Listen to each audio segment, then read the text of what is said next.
Welcome to LOA Today. I'm Walt Thiessen. With me today is abundance teacher and money coach, Jody Lynn Craven. This is your daily dose of happy. We are so happy you decided to join us today. Jody Lynn, there was something I just remembered I wanted to tell you about. Our guest and I, we were chatting just before we got started here, and we were talking about branding and things like that. And it made me realize and remember the marketing campaign for the Your Daily Dose of Happy service is now in its second round. The first round, I got us into the second round. We're actually doing some stuff. And I just wanted to share something that I thought was kind of neat, that I didn't know this would happen. I mean, it kind of makes sense when you hear it, but I mean, you've done a lot of marketing, so you'll get a feel for this, maybe better than the audience will. I don't know. But I'm doing a Facebook ads campaign. Mm-hmm. And if you've ever done a Facebook ads campaign, I know you have, you load in your campaign, it has to get approved. And then once it gets approved, within about 15, 30 minutes, it gets running and then you're running your ads, right? Mm-hmm. I set up this program. We are now at hour 18. It's been approved for 18 hours and not a single visitor has been shown the ad yet. And the reason I found out is because Facebook, when you have a campaign like the one I've got set up, has to work through all the different iterations before it finally starts serving ads, trying to figure out where the best combination is. It can take up to 3 days. What? To figure out where it's going to go, depending on how you got the thing configured. Wow. I never knew that. That was wild. So I didn't know that either. You're right? Yeah. Yeah. We both done Facebook ads before. Never heard that before. No. Yeah. That's interesting. It's pretty wild. Just finding the right people. That's right. That's right. Well, in this case, it was the right AI. AI is very helpful. I do like AI a lot. That's right. By the way, for those who follow that kind of thing and who aren't afraid of the AI, Claude is really cool. I'm getting to like Claude right now. So just mentioning that one. Okay, so let's bring our guest in. Her name is Tammy Cox. And I'm going to let her tell her own story. But as so many guests have come onto the show, she's been through her own trials and tribulations. But they led her to a career of trying to help people out with their marriages, to help keep their marriages going, specifically helping women do that. And so she's going to tell us all about that. But first of all, she's hailing from hot Arizona today, where the temperature is down to 105 degrees Fahrenheit. Yay. Hey, Tammy, how you doing? Doing so good. How are y'all? We're doing great. I love it. So other than try to keep cool in Florida, how are things down there? Or in Florida, rather, in Arizona, right? Try the other end of the country. Yeah, because I had mentioned Florida. You mentioned, yeah, that's stuck in my brain, right? It's going well. Like I said, it's cooling down, so I am very happy about that. Yeah, I understand. I think listeners are too. Mm-hmm. But you got to give us your story. You got to tell us how you ended up doing what you're doing, because we find that's always where the juiciest, coolest stuff is. I mean, it's always painful to go through, and no one ever wants to go through it. Yeah. But that's where we learn the most lessons. That's where we get the greatest amount of knowledge. So we always want to hear the stories. Okay, I'll give you the juice. All right. So I guess if we're going to take it all the way back, it goes back to my childhood, which was pretty traumatic. And, I grew up in with a lot of abuse, we could say physical abuse, and a lot of control, a lot of manipulation. And, my father ended up dying when I was 11, who was also, my abuser. And obviously this created a lot of shit for me. Oops. Sure. Oh, the FCC isn't paying any attention. Don't worry. Okay. So basically, this left me very I was angry. I had a lot of resentment. I was very bitter. And then fast forward to 26, I'm a wife and a mom, and all of a sudden, all these triggers from my childhood just start popping up. And I kind of didn't know what to do. I tried reading books. I went to seminars. I went to church. I tried the prayer. I did everything that everyone told me to do. And I just could not stop the twitching, And so what did I end up doing? I ended up, after lots of therapy, that was what I spent the most time in, and nothing really scratched the surface. It kind of just it would get better for a bit and then it would go back down. Wow. And when my marriage had reached this point where it was just like, it was either going to fall apart or I was going to fix it, that's when I made the decision to heal, like really heal. So I started going through my own trauma treatments, started neutralizing my trauma. And that's when I completely transformed. I transformed not only myself, but my marriage, my family, really all my relationships changed just from this decision I made to heal. And after, I don't like to use the word after because I feel like it's an ongoing process. But when I got significant results, I was just like, you know what? The whole world needs this. Like the whole world needs this kind of transformation. So yeah, that's when I decided to specifically focus on trauma and then women inside of marriage, because the most intimate relationship is our marriage. Like think about it. We share a life, we share a house, we share a bed, we share a closet, we share all the things, right? And so there's no mirror quite as close as our marriage. So that's where I decided to focus, because that's where I saw the biggest transformation and also the biggest pain point. Yeah. And this is one of those pain points that you illustrated so beautifully. We go through this horrible pain point and then we want to share with the world afterward. It almost makes me wonder, like, do we have like this negative speak that goes on? Like, I want everybody else to feel this too, but that's not what it is. I mean, it literally is, I've come out of this better. It's just amazing to me how often though, I mean, story after story that we hear on the show, that we share ourselves, it's always about, I went through this terrible thing, I came out the other side, and I want to share it with the world. I'll say one thing about that. That gives me more hope about the world than anything else. The fact that there are so many people like yourself who go through stuff, come through at the other end and say, I want to help people because I've learned this really cool stuff that people need to know about. Yeah. And think about it, like when we get out of the shame cycle, so often we like bury all of our stuff in our shame and we're like, we don't want to talk about it. And I'm like, no, the key is to like let the shame out. As soon as it comes into the light, the darkness in it like completely dissolves. So it's like, I think I noticed this with my clients, like when we go through their healing journey, they all of a sudden get like this purpose light bulb like turns on and they're like, no, I want to give this to everyone. Like everyone gets to have this. So it didn't just happen to me. I think it happens to most people where they're like, oh no, that painful thing that was so awful actually is like the best thing that ever happened to me. I can't tell you how many times I've had people say that here on this program. Yeah. That's the best thing that ever happened. I remember the first time I heard that, it came from one of my other co-hosts, Joel Elston. And I said to him, are you out of your mind? That was literally my response. Yeah. I mean, it is crazy of your mind. So you are that old mind. Yeah, that's true. Yeah. Yeah, that's very true. But it's really revealing though, just how powerful these kinds of transformations are. So you came through the other side and you found yourself wanting to share with the world, which was wonderfully commendable. I was kind of curious when you were talking about the shame portion. The reason I'm curious about that is I found in my own experience and through interviewing many people here on the program that once we get these things out into the open, we're kind of shocked at how small they are. Yeah. It's only when we're going through them that they just seemed overwhelming. Did you experience that with yours? Do you find that? Yeah, I mean, I think that most people, like if you've been married long enough, most people have struggled in their marriage. It's just here in the US and in other, countries, mostly first world, they tend to just be like, I'll start over again, right? Like, I'll just pick someone different the next time. But what I noticed is we tend to pick the same, it's a different face, but it's the same kind of personality. It's because there's a reason why we're attracting that everything in our experience. The reason why we're attracting them is because of the beliefs that we hold. So it's like, yeah, you can wait and, go through 5 of these things if you want, but you could also just heal now, because like when I healed myself, my husband transformed because the glasses in which I perceived life got switched out.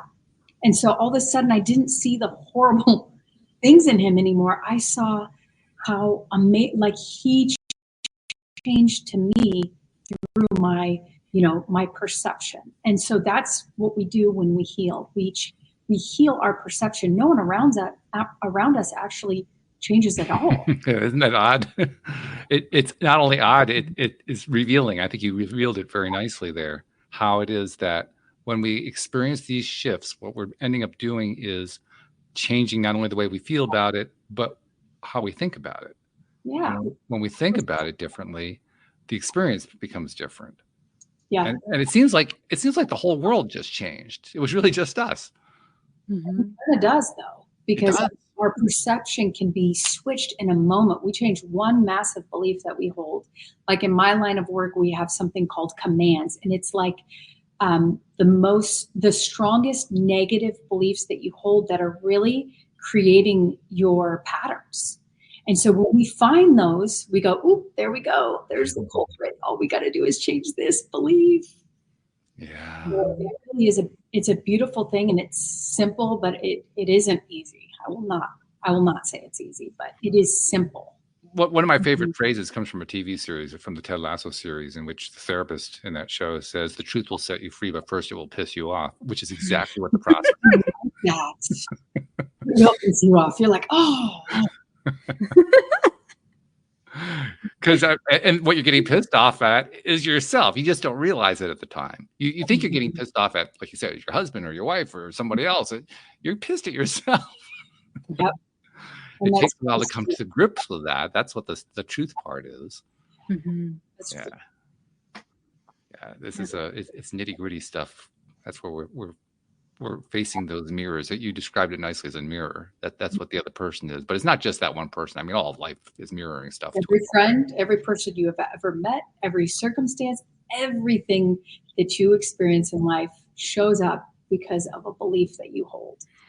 Mm-hmm. Now that will piss you off if nothing else will. or not. Like at this point, I just recognize it. It's just feedback. Like it's neutral. Oh, isn't this interesting? What have I been thinking about today? Right. I kind of have to, it gives me the opportunity to kind of look at the thoughts I've been kind of holding on to and chewing over all day. We don't have to shame ourselves over it, but we do get to look at it and be like, okay, this is some interesting feedback. That's another key phrase right there, shaming ourselves. I mean, I think it's fair to say you talked a moment ago about how all marriages tend to have stuff that comes up. I think it's probably safe to say everybody shames themselves at some point in their lives, and a lot of us do it as a career. We're professionals. Yeah, I was the queen of that. I hated myself so deeply. It was really hard for me to just be alone with myself. And I think a lot of us have that. A lot of us have very negative images of ourselves that we get to confront, because if we're going to heal, that's the first thing we get to look at, because everything is a reflection of the relationship we have with ourselves. So yeah, I mean, we get to look at that. Mm-hmm. Tammy, I'd love to hear about how, when you started to go through this journey, how that interaction with your husband went. Like, did you tell him, like, hey, I realized this about myself, or this, or like, was he a part of that healing journey, and what did that look like? Yeah, he wasn't at first. In fact, he was, whenever, I've noticed this with my clients too, whenever one in the partnership decides to change, the other one gets very uncomfortable. Think about it, like between two people, there's a whole universe of connection. There's like, you are just in tune with that person in a certain way, right? And so when one person changes in that partnership, the dynamic shifts forever, right? And so he was very uncomfortable with it. He was like, what does this mean? Where's like my fighting partner? Why aren't you arguing with me? Like, you're changing the whole system on me. Like, update me. And I was just like, you know what? Like, I'm going here. I don't know where you're going, and that's okay. But the cords are being snipped. All the codependency cords are being snipped. I'm going up here, and whatever happens between you and I, it happens, but I'm going here. I knew that I wanted happiness and I wanted peace for myself.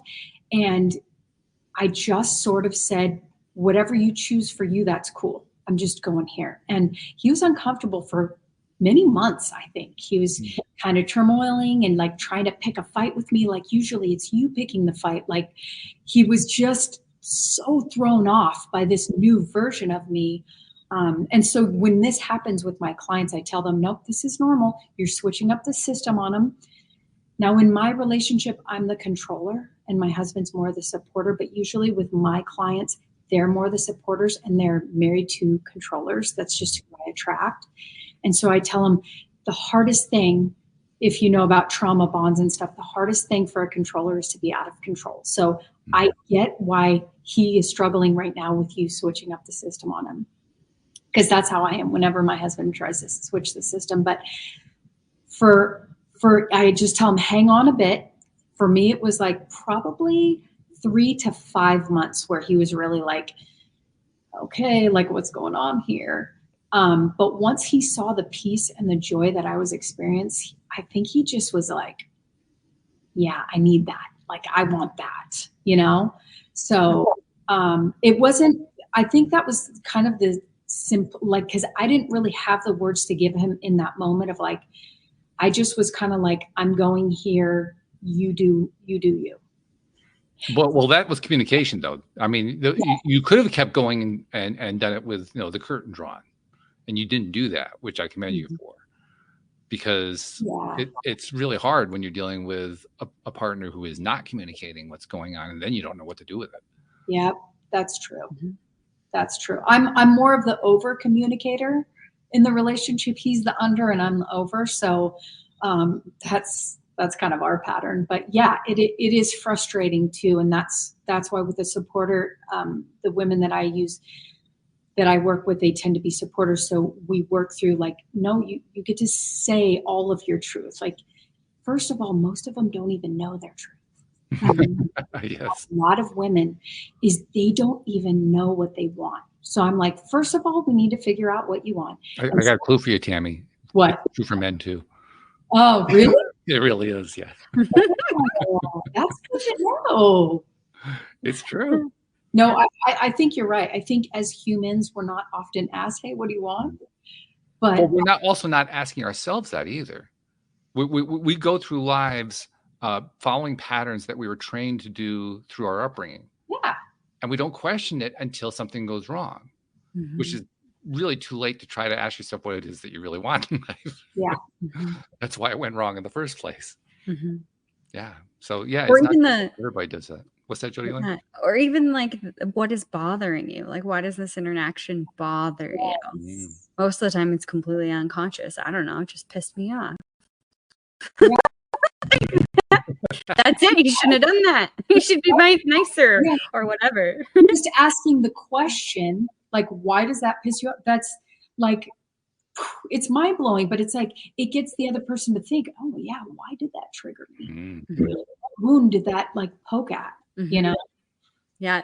I tell this story all the time on our show. I utilize my husband as my transformation guide. He doesn't really know, like he knows because I've told him this, but since we've gotten together at the very beginning of our relationship, he said something to me. We were driving to his dad's or something. It was the first time I was going to meet his family, and we were dating for like a month or a month and a half or something like that. And he turned and he said, "Hey, are you good for money?" And like, trigger hit, like shot me in the heart, like immediately like angry and then like tears. And he like turned and looked at me and was like, what just happened here? Like, what are you okay? And I was like, not okay.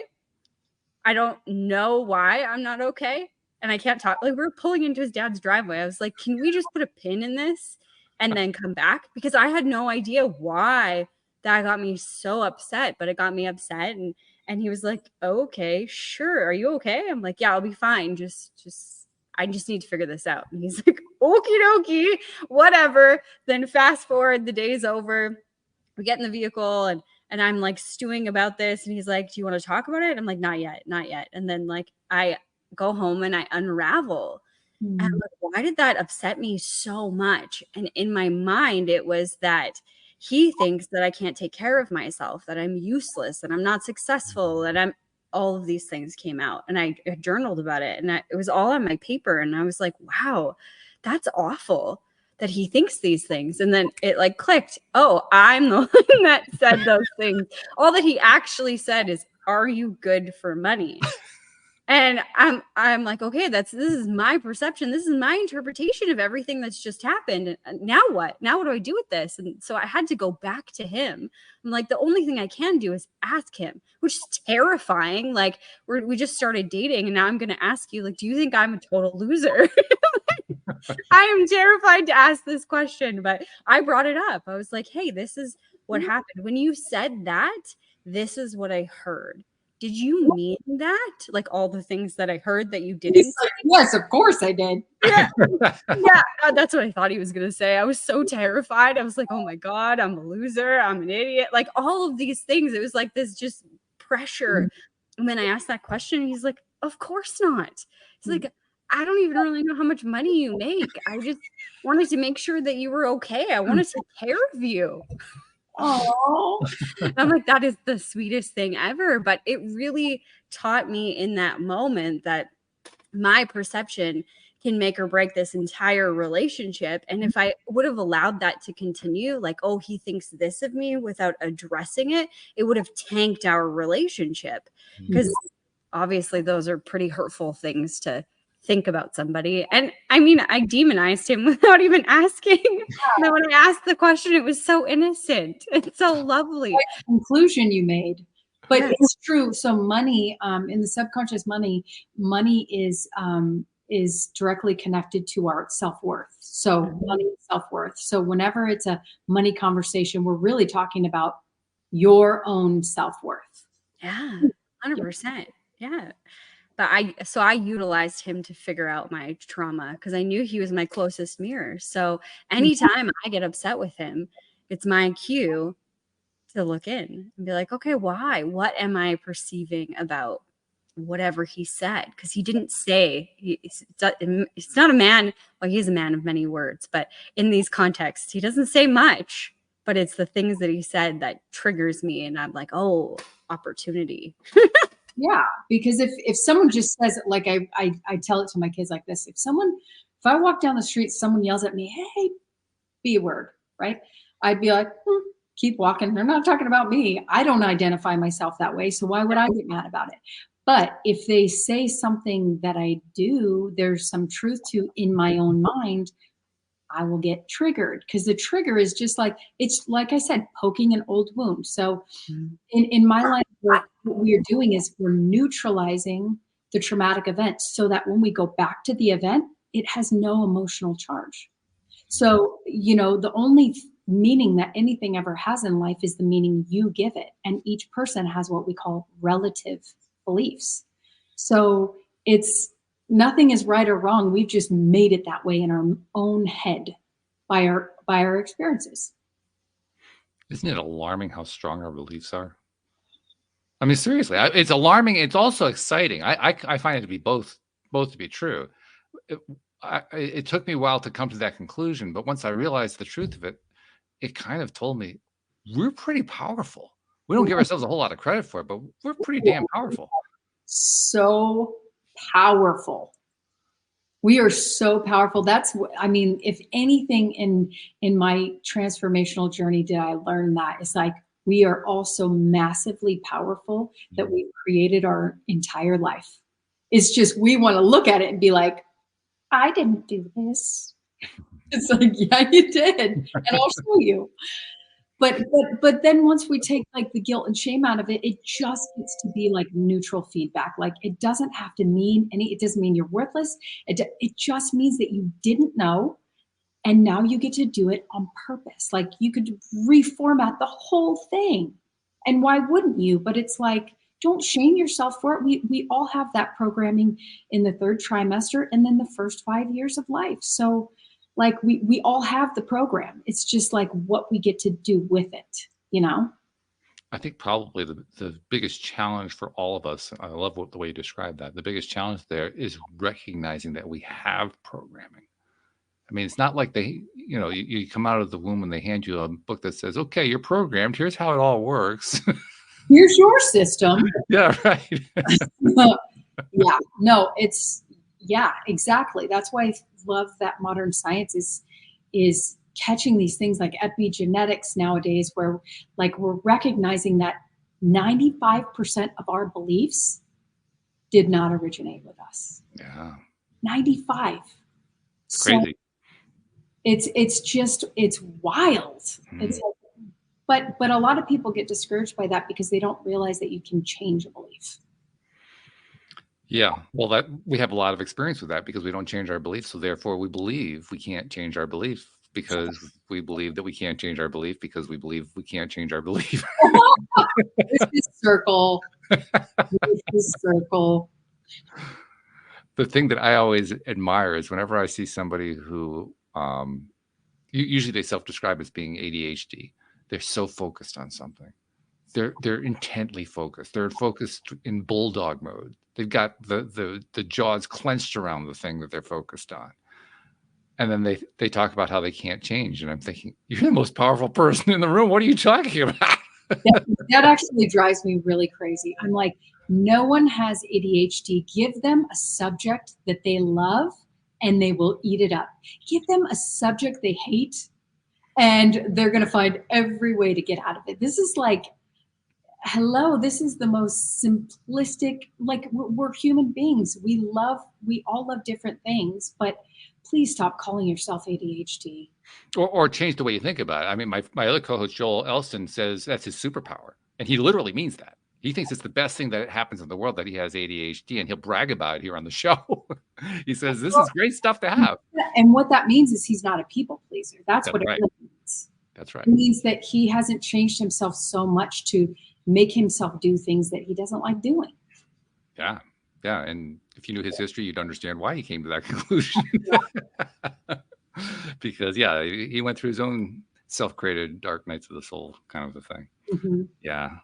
It's really fascinating to me how these themes just play out over and over and over again. But they're so illustrative. They teach, well, I won't even say teach us, they teach me. Yeah. I've been doing the podcast. It'll be 12 years in September. And in those 12 years, I keep hearing the same kind of story over and over again. It's different people, different storylines, different experiences, all kinds of things, some horrible traumas, different kinds of traumas and so forth. But it's the same damn pattern every single time. You hear it often enough, you start to believe it. I mean, if you have trouble changing your belief another way, listen to the same story over again. You'll start to believe it. I don't care how crazy the story sounds to you. You'll still start to believe it because you say, wow, this is much more prevalent than I thought. This is like, I didn't think this ever happened. It happens all the time. Yeah. So yeah, it's pretty dramatic stuff. So, okay. So you gave us a good background to how you ended up doing what you're doing, being what you're being. But now tell us a little bit more about the work that you do. You say you do mainly work with women. Where does the marriage part come into it? I mean, there are a lot of ways I can think of that it would come in, but for you, where does that become a key piece? Okay. So kind of like I was saying before, to change one, it's just a pattern interrupt, right? So to change one person in the pair changes the pair forevermore. It's like, okay, so I see a lot, right? Within the couples I deal with. I'm not dealing with him directly, but she gets to the place through her growth where she's actually coaching him.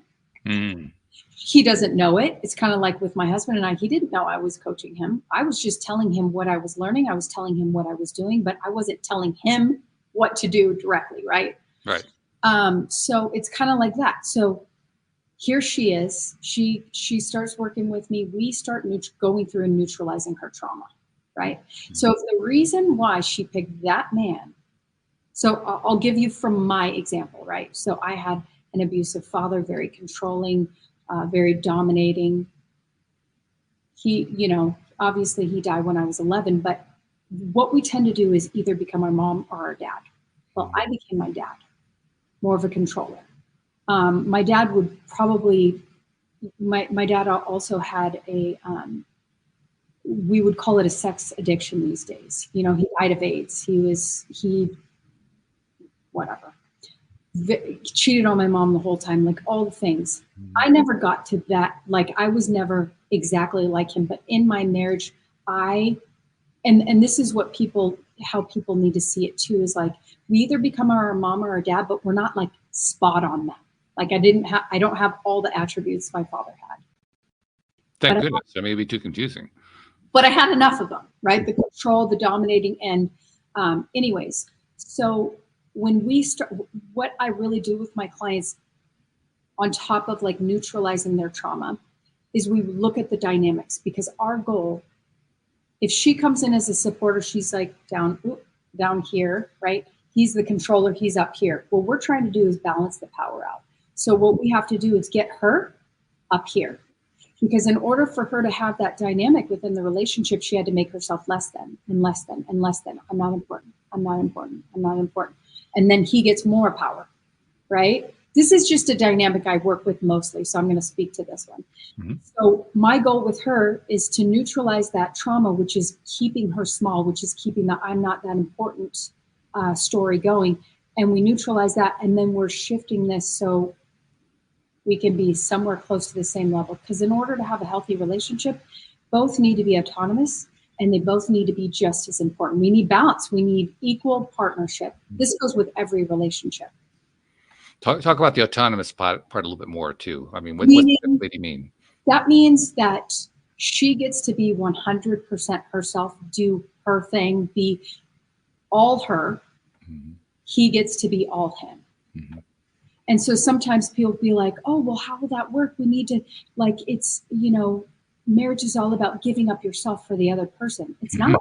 Not if you want the last. No, I firmly believe that there is always a win-win. When I'm going into some sort of conflict or something that needs to be resolved between my husband, I am looking for the win-win. That means I firmly believe that there's a way that he can win and I can win, that I'm not trying to overpower him. I don't want to like dominate him, and I don't want him to dominate me. However, we both get to say, here's what I'd like. Here's what I'd like. Okay, how can we find the win-win in this? And I believe there is always one, even if it's not right there in that moment. Like, sure. My husband and I still aren't 100% on board with our parenting styles and, those kind of things. However, I'm constantly looking for the win-win. And so the whole dynamic we get to shift in the relationship is her stepping into her power in this situation, right? And that gives him the freedom, and then kind of easing his trauma, because if he's a controller, that means that he grew up a certain way, dominated, controlled, right? And so it's me pretty much teaching her how to nurture his trauma response. So I don't work with him, I work with her, but through that, the marriage is. So when you made an interesting comment there, I want to have you expand on it a bit. You talked about how you want to nurture his trauma response. That I can hear that being taken a couple different ways. So I know you mean it one way, not the other. I want you to elaborate on that. Okay, so for a controller, the way we grew up is being. So your personality is developed in the first 5 years. Our personality is developed by basically our way of coping with our family of origin. It's how we survive our childhood, essentially. So in my household growing up, it was violent. Like, my dad was violent to us, but we were also very violent with each other. I had an older sister who's developmentally delayed, and just aggression. I had to learn to be very physically aggressive in order to survive my childhood. My sister tried to kill me the very first time she saw me as an infant. Like, wow. She's been arrested more times than I could count just because of her violence towards everyone. So we develop because of our childhood. So basically him being a controller, he felt like he had to, in order for him to have anything he wanted, he had to hold on tight and slam it into place and control it, right? And so with her, all he wants is her love. But she triggers his response by pulling away, and he triggers hers by coming at her, right? Mm-hmm. I don't know other ways to, hopefully you're getting this, but we need to make him feel safe too. And in order for him to feel safe, she needs to speak up and be honest, because the supporter doesn't. She pushes her stuff down. She doesn't talk about her emotions. So what that does is it really is she's creating that dynamic just as much as he is. So we need to teach her how to not be timid, but be bold in her choice of who she chooses to be. So she has to raise up her energy, like I said. Does that make sense? Yeah. Oh, it makes sense. I was trying to delineate between that and what is often, I'm sure you encounter this too with your clients, what is often interpreted in it that what you're really trying to do is to enable them. And you're not talking about enablement at all, but it's an easy distinction to miss. Like him, she has to step into her controller. She has to take up space. She has to be bold. She has to become match his energy of like, nope, I'm not doing everything you want. I'm not going to tiptoe. I'm not going to just make myself small because you want me to do X, Y, Z. Because typically that's what she does. She does everything for him and nothing for herself. So what we got to get her to do is say, nope, you're important. You're going to do these things for yourself. You're going to take up your space, and you're not going to let him bulldoze you, because you are just as responsible for the dynamic of what you allow as him doing it. You know, it's like they both have the responsibility in the relationship. Like two controllers, they don't end up together. Not usually, no. No, I have dated controllers. There's no way that would work.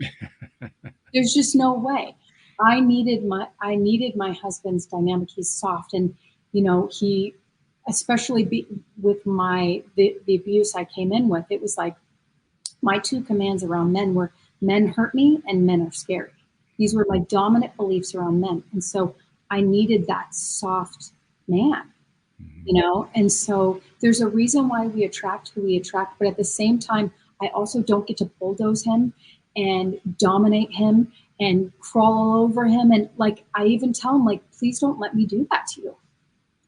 Don't let me do that to you. Like, you know, so it's just about knowing the person, first of all, no judgment, but knowing your personality and saying, okay, I get this dynamic. I get why I have this personality, but then who do I get to grow to be in order to have that healthy dynamic? Yeah. I just thought of a story that illustrates how challenging this can be too. It does involve a married couple, but it's not so much their relationship, although that does play a role in it. It's more their relationship with their daughter. Oh, yeah. And the relationship with the daughter is the way you describe, you know, standing up, fighting, and so forth. Remind me that they kind of do it in a way that they don't realize is actually counterproductive. Productive? Counterproductive. Oh, counterproductive. I was like, how is that productive? Yeah, no, it's counterproductive. Okay. The way it's counterproductive is they constantly are fighting their daughter over stuff that they want their daughter to change behavior on. And they don't seem to grasp that the more they fight, the more they train their daughter that the best way to get what she wants is to fight for it. Yeah. Now, some people say that she's learning to stand up to them, and that they're learning to stand up to her. But they're doing it in a counterproductive way. That's why I'm trying to show this is tricky stuff. You have to know how to delineate it, how to handle the situation in a way that you're not escalating and encouraging somebody else to escalate. Well, that comes down to motivation, right? It's like I teach my ladies, like, before you get into any conversation with your spouse that could potentially be negative, you have to identify what you want.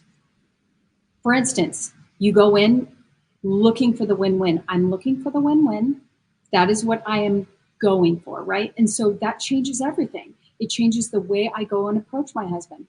Hey, babe, can we talk? Like, so know what you want out of it, right? And if I know that there's a win-win possible, I'm going to approach it differently on that note, right? Because I'm not saying you. Think about how most people communicate. It's like there's got to be someone who's right and someone who's wrong. Right. Like that whole dynamic, it has to leave if you want a healthy relationship with anyone. It has to be like, no, I want you to be heard. I want you to be seen. I want you to be felt. And I also want to be seen, heard, and felt. Like, it's not one or the other. It's both. So if we treated every relationship like that, think about how beautiful our relationships would be. It's like, Oh yeah. Like even our kids. It's like they get, if we treat other people truly how we want to be treated, then all of our relationships are going to thrive, because we believe I'm not taking from you by me being the right one and you being the wrong one. Mm-hmm. Yeah. It does. Mm-hmm. Yeah. I like the way you describe that too, because it's one of the bigger challenges that are involved with this kind of dynamic, especially the right and wrong dynamic. Because I mean, you really nailed it when you said that. One of the big challenges with the right or wrong dynamic is that if you're going to think in terms of right and wrong, somebody's got to be wrong. Exactly. That's a real problem. Because if somebody's going to be wrong, we're instantly back into the realm of talking about how somebody's self-esteem has to be torn down. Mm-hmm. No. And it's like, then we don't have so then we can't have a win-win. It's not possible. Right. It's a lack mentality. Mm-hmm. Yeah, huge lack mentality. Yeah. Of course, we don't know anything about that, Jody Lynn, do we? We've never experienced that. Never talked about it. What's that? That exists. So rare these days. That exists everywhere, but other than that, it's actually one of the biggest challenges we face as human beings. We seem to be going culturally, and not just here in the U.S. or even in North America, throughout the world, we seem to be going through a period of learning to recognize these kinds of things about ourselves. Mm-hmm. I don't think this is just first world stuff. I mean, it plays out differently in different countries, but the more that I interact with people from other countries, the more I realize this is global. I mean, you mentioned epigenetics before, Tammy. This is epigenetic. Yeah. Oh, yeah. I mean, we're at a time in history where, I don't know if you follow about the vibration of the planet. It's never vibrated this fast. Technology moves fast. Everything moves fast. So it's in whatever direction we're going in, whether we are going up the emotional scale or down the emotional scale, it's going more rapidly. New word. It's rapidly. So we're not going to be staying in one place. We're either going up or we're going down. And it's just naturally, biologically, we're naturally programmed to go down, to be more negative. So if we're not working ourselves up the emotional scale, we're just going to get wrapped up because things are going so fast now. So. Well, you add in the fact that we live in a culture in societies that are very drama oriented. Drama and people are becoming more and more aware of that in a very major way. That's one of the things technology has done for us, good or for bad, whichever way you want to look at it. That's one of the things it's done. It has mirrored back to us just how focused we are on drama, and that just how much we enjoy drama, to the point where we're actually creating it. Even when we're saying, I'm not going to create it in my own life, but I want to watch it in somebody else's. I mean, think about it, Walt, because if life was like this, how fun would that be? It's got to go up and down and all around, right? It's it wouldn't be, it would be kind of lame if we were just nothing ever happened. That's right. A little excitement. So, I mean, my husband will say that if I'm watching some of the shows where there's a little bit of arguing, and he's like, babe, you preach positivity and you're watching that. And it's but I'm a studier of human beings. I want to know why they do the things they do. I want to know what makes us what we are. And so part of that is just watching the dynamics in different relationships. And I also like to assess it, be oh, well, he's doing this, and who knows why we do it, but I'm drawn to it. However, I won't watch the news. I don't get wrapped up in certain things, but there are certain things that I do enjoy watching. Well, and I think it comes back to what we were first talking about in the very beginning of this program, was that, we have heard time and time again on this show and in our lives, and people that we admire, is they go through this difficult transformation. And then on the other side, there's this beautiful light, and you want to share it with the world. And I think that when I'm watching TV, that's what I'm watching for. It when it's like a love story, it's like the prince comes in and sweeps the woman off her feet. Like that is the transformation. That's the beautiful glow at the end that is shared with the world. But I think going through the trauma and seeing people transform and make something beautiful out of all of the darkness is addictive. It's the hero's journey, right? Yeah, exactly. It's like we don't. It's not a happy ending unless it started real crappy and you went through some stuff. It's like I think trauma is one of the greatest gifts. Mm-hmm. It's like, but if we see it that way, because there's some people that one big thing I see in my line of work, the one thing that will hold someone back from transformation is unforgiveness. Mm. If you refuse to break up with the negative past, we can't go very far. Like there's not going to be much transformation. You have to let go of it. You have to reframe it. And that's part of it is like, we get to go back to the trauma and you get to reframe it so that it doesn't haunt you with some awful thing. Like, look at you, you're still alive, you're thriving. And like I said earlier, it's like, I'm so grateful for my horrific childhood because like, I don't believe that I would have found the peace and the joy and the happiness that I experience now if I wasn't there before. Mm-hmm. Heaven on earth feels much, much sweeter after you've been dragged through the lowest lows, right? And so there is a sweetness to it, a juxtaposition of like, I was there, but now I'm here. It's like, it's the hero's journey. Like, mm-hmm. We want that. Yeah. I think it's true. There's another piece, I think, as well, which is, this is the self-knowledge piece, I'll call it. And it ties in directly with what you were talking about for actually most of the show so far, about how we live in a world of mirrors and we have these constant opportunities to decide, okay, this is my reaction. Jody Lynn's story earlier was a beautiful example of that. This is my reaction, not somebody else. This is what the way I'm thinking about it, not the way he's thinking about it or the way she's thinking about it. But we have to be willing to be not only willing to look at that and to learn from it, but we also have to kind of pay attention to what our tolerance level is at any given time. I think one of the things that happens, for instance, you mentioned news. One of the things that happens with news is people just inundate themselves so much that they get sucked up in it because it just becomes their entire focus. People, I think of people who watch one of the major news channels all the time. Doesn't matter left, right, doesn't matter which person they are. They're sucked into this thing. And they're absorb, and then they wonder why they behave a certain way. Well, God, hey, how about you're paying attention to this thing and you're feeding yourself and you're programming yourself in this way? That's where the self-knowledge piece comes in. Recognizing this is where my limits are. This is what I can handle at the moment. This is what I can't handle. This is where I need to take some time off. This is where I can dive into it because I enjoy it. You have to know yourself. Yeah. Well, I love, Jody Lynn, I love your response when that happened. Like that's what I try and get my clients to the point where they get curious. Okay, you got triggered, get curious. And you said you whipped out your journal and you really dug it. Like that is the key to transformation. It's not just being like, well, I got triggered and you said these things and don't say them ever again. Right? In that moment, we want to blame it on the other person, but you had enough self-reflection to go within and be like, let's see what this is about. And if we all did that when we got triggered, man, we would get such massive insight about ourselves of like, it had nothing to do with what he said. It had everything to do with the meaning I made about what he said. Mm-hmm. And that's what trauma is. It's the meaning we made out of the event. It's not the event itself. Mm-hmm. The event itself is just neutral. It's like any feedback. Huh? It's just neutral.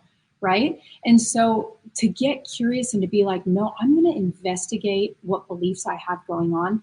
And then the fact that you did that 1 month into your relationship, like you just set yourself up for like a really great partnership because of that self-reflection. So yeah, if everyone got really curious about their trauma responses, their triggers, instead of pointing fingers and blaming someone else, it's like, look deep within you because that's where all the answers are. Mm-hmm. Well, and to be like 100% transparent, I went from bad relationship, worse relationship, even worse relationship, over and over and over and over and over and over and over again. And before I met my now husband, I was like, all right, if it's to be, it's up to me. And I am the only common denominator in all of these past scenarios, just me. So I need to fix something. I need to learn something. And I was just in this place of, it's my trauma, it's my perception that's driving all of these things. And I can have a healthy and wonderful and beautiful partnership, but I need to do the work. And it's interesting. I never experienced that fear in my relationship from my partner, like of me changing or anything, because he came in when I was like, I was a shitty person before this. None of my relationships worked. You need to know that I am in a transformational stage. I'm learning, I'm growing. I had a relationship coach before I had a relationship. Like, so he was like, oh, got it. You're a little weird, but I like it. Like, think about it. You don't know what you want until you've experienced a lot of what you don't want, right? Exactly. Yeah. So it makes sense. You went through all those crappy relationships and you're like, yeah, I think I'm going to try something different. Yeah, totally. It isn't amazing what happens when we try something different. Oh. Mm-hmm. And when we go within and start asking those questions, how it's not the world that changes, but it's the way that we perceive the world that changes. And that changes everything. Our frequency changes, therefore they also do the work and they magically transform too, because you're different and they have to be different now. Yep, that's exactly right. Yeah. It's not even that they have to, it's just that they are. It's like they just change. It's like A leads to B. It's inevitable. Exactly. It's like you know, I always say this to my clients, like, I'm gonna hand you a new prescription and you got to take the prescription, you got to put them on your face and you got to walk around with them, and then you know, don't take them off. And so they throughout the time they're taking off the glasses, they're taking off the new prescription. I'm like, put those things back on your face, girl. I'll change you here, but I can't do it if you're still looking through that old lens of victim, you know, because we all, before we start our journey, you know, I was listening to how you worded that, Jody Lynn. It's like we all start out at the beginning of our journey as victims. Like, life happened to me, it happened, they did this and this happened. And then through our transformation, we see, oh, wait, life isn't happening to me, it's happening for me, right? It's happening for my good. So I have the ability to shift it at any point in time. And so the fact that you had a relationship coach before, like, that's what I'd like to shift into next, because I'm like, man, if I can get them before they find the person, before they marry them, man, I think I'd be a couple steps ahead. So I contemplated that a little bit of like, maybe if we clear up some stuff early enough, especially before kids. You have kids? Not yet, no. Oh, I love it when people start their journey before they have kids. It's just, you F them up a lot less. I tell my kids, I'm sorry, I was just following the programming. I didn't know that I was messing you up. And of course, they have a lot of grace for me now, but it's like, it's so much more beautiful. And I prefer to get them before they start making more of themselves. Mm-hmm. Absolutely. There are a few themes I'd love to go on here, and I'm looking up at the clock and I'm saying, we can't do all this in 6 minutes. It's not going to happen. I wish it would. I mean, I have like 2-3 different themes that would take a half hour each that I really want to go into, and we just don't have time to do that. So, Tammy, you're going to have to come back. I guess I'll have to. But we do need to do a couple things, which is what the last few minutes are for. First of all, for somebody who does want to work with you, Tammy, we haven't really told them how to do that. We got to give them a clue. How do they find you? Okay. I remembered, you know how I was trying to remember earlier? Tammy at reclaimyourmarriage.com. Okay. Remembered. That was the first time I remembered. Congratulations. Tammy at reclaimyourmarriage.com. But also I can give you my link tree, which has all my socials because I'm on every app. But yeah, if any of the listeners out there are specifically struggling in their marriage, you can reach out to me. I'd love to offer you 25 minutes of my time to do what I call a discovery call, which is kind of dig into the dynamics of the marriage. And sometimes it's just as simple as giving you a little roadmap of like, change these couple little things. But I'd say most people, they need far more than a general roadmap. So yeah, find me, reach out to me on there, and we'll chat. That sounds fabulous. All right. And we'll be sure to include in the show notes the link to the link tree to make it easy for people. You can make sure you get that to make sure I get into the show notes. Yes. But yeah. Second thing that we need to do before we finish up for the day is I want to share with you something that I've been sharing for a couple of years now, because I noticed that we as a human race, since the advent of the internet, we've kind of overlooked a very key piece of what happens on the internet. We do these podcasts, we do blog posts, we write books, we post on social media, we're meeting with people in all kinds of different venues, and we're sharing ideas, we're sharing the things that we learn from, and telling our stories and so forth. And we're helping people that we've never met, never seen, never will meet, never will see. And we don't get much appreciation for that piece. And I thought to myself, well, we can do something about that here on the podcast. So Tammy, on behalf of those people you've never met, you've never seen, never will meet, never will see, who've been helped by the stuff that you've been putting out there, on their behalf, thank you for what you're doing, because you're making a difference in this world. Walt, don't make me cry. Don't worry about it. Don't worry about it. Thank you so much for that. And then the third thing that we need to do is, again, part of our tradition toward the end of the show, is I always like to ask my co-host to find the way to tie the thing together, because I have my perspective as a host, right? This is my show from the beginning and all that kind of stuff. But my co-host always brings in a really cool perspective. And that perspective is usually better at than what I can do at tying the thing together. And Jody Lynn is like at the top of that heap in terms of being able to do that. So I can hardly wait to hear what her response is going to be. But Jody Lynn, when you think about what we've been talking about, what stands out? Oh, well, from a very young age, all that I wanted was to find a husband, have a partner, and get married and have kids. And through going through bad relationship after worse relationship, I didn't understand what a healthy relationship looked like. I didn't understand what a win-win looked like. And God bless you, Tammy, for doing this work, for teaching people that healthy relationships do and can exist, that win-wins are possible, that can be the norm. And when we live in a world where we can come together and have these extraordinary partnerships and love and be loved, and like you said, the three things, feel seen, heard, and felt. This is how we will change the world. So thank you. Oh, that was so beautiful. She's good at that, isn't she? She is. She's really good at that. Wrap it up in a pretty bow. Yeah. She finds exactly the right piece to just pull in and just pull that one little bit of ribbon, and everything just ties together. It's amazing. Yeah.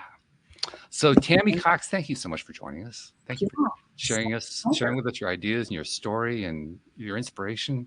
You really are inspiring. Thank you for doing that. Yeah. Thank you. Thank you for having me. It has been so fun. And I'd love to come back if you want a round 2 with all those other little tracks you want to go on.